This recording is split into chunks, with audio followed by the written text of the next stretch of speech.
দিন যত বাড়ছে মধ্যপ্রাচ্য জুড়ে ততই ভয়াবহ হচ্ছে যুদ্ধ পরিস্থিতি। আর এই চরম উত্তেজনার মাঝেই মার্কিন প্রেসিডেন্ট ডোনাল্ড ট্রাম্পের এক বিস্ফোরক ঘোষণায় আবারও কেঁপে উঠেছে তেহরান। ফ্লোরিডার মিয়ামিতে দেওয়া এক ভাষণে ট্রাম্প সাফ জানিয়ে দিয়েছেন তাদের টার্গেটে রয়েছে ইরানের বেশ কিছু লক্ষ্যবস্তু, যেগুলো ধ্বংস না করা পর্যন্ত শান্ত হবে না মার্কিন বাহিনী। বিস্তারিত জানাচ্ছেন মিরাজ হোসাইন।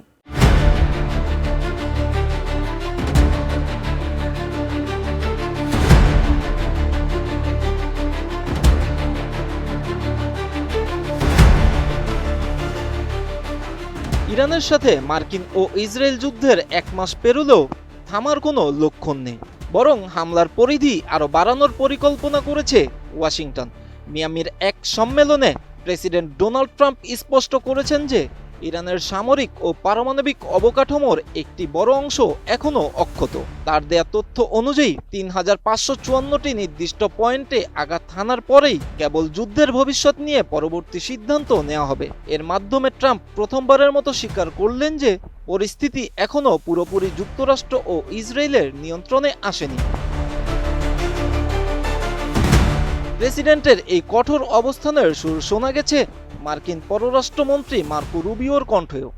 ফ্রান্সে G7 বৈঠকের পর তিনি দাবি করেছেন আগামী কয়েক সপ্তাহের মধ্যেই ইরান যুদ্ধের পরিসমাপ্তি ঘটবে।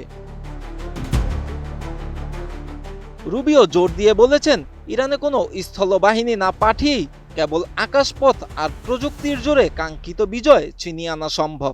অর্থাৎ মার্কিন সেনাদের ক্ষয়ক্ষতি এড়াতে দূরপাল্লার ক্ষেপণাস্ত্র আর বিমান হামলাকেই এখন প্রধান অস্ত্র হিসেবে বেছে নিয়েছে Pentagon. Presenting Walton Crystal Series. Switch to premium. Switch to Crystal. আন্তর্জাতিক বিশ্লেষকদের মতে ট্রাম্প প্রশাসনের এই টার্গেট লিস্ট ধরে কাজ করার অর্থ হলো ইরানের কোমর ভেঙে দেয়া। ৩,৫০০ লক্ষ্যবস্তু বাকি থাকার মানে তেহরানের প্রতিরক্ষা ব্যবস্থা এখনও বেশ সক্রিয়।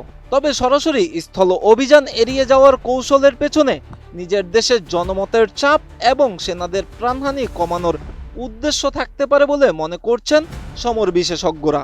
একদিকে দ্রুত যুদ্ধ শেষ করার তাগিদ, অন্যদিকে হামলার পরিধি বাড়ানোর এ দ্বিমুখী চাল মধ্যপ্রাচ্যকে আরও দীর্ঘস্থায়ী সংকটের দিকে ঠেলে দিচ্ছে। বর্তমানে ওয়াশিংটন ও তেহরানের এই সংঘাত বিশ্ব রাজনীতিতে এক চরম অস্থিরতা তৈরি করেছে। ট্রাম্প প্রশাসন একদিকে শান্তির কথা বললেও অন্যদিকে নির্দিষ্ট লক্ষ্যবস্তুগুলো গুড়িয়ে দেওয়ার আগ পর্যন্ত আলোচনার পথ বন্ধ রাখছে। হোয়াইট হাউসের এই অনড় অবস্থান পারস্য উপসাগরীয় অঞ্চলে উত্তেজনার পারদ আরও উস্কে দিয়েছে। রুবিওর আত্মবিশ্বাসী মন্তব্যের বিপরীতে ইরানের পাল্টা প্রতিরোধ আর রণকৌশল আগামী দিনগুলোতে যুদ্ধের গতিপথ কোন দিকে নিয়ে যায় সেটিই এখন দেখার বিষয়। সব মিলিয়ে ৩,৫৫৪টি লক্ষ্যবস্তু এখন ওয়াশিংটনের প্রধান অগ্রাধিকার। যতক্ষণ না এই বিশাল টার্গেট লিস্ট পূরণ হচ্ছে ততক্ষণ মধ্যপ্রাচ্যের আকাশে বারুদের গন্ধ কমার কোনো সম্ভাবনা নেই। ট্রাম্পের এই নতুন ঘোষণায় ইরান সরকার এখন কোন পাল্টা পদক্ষেপ নেয় বিশ্বজুড়ে এখন সেই জল্পনাই তুঙ্গে। Miraj Hossain, ATN news.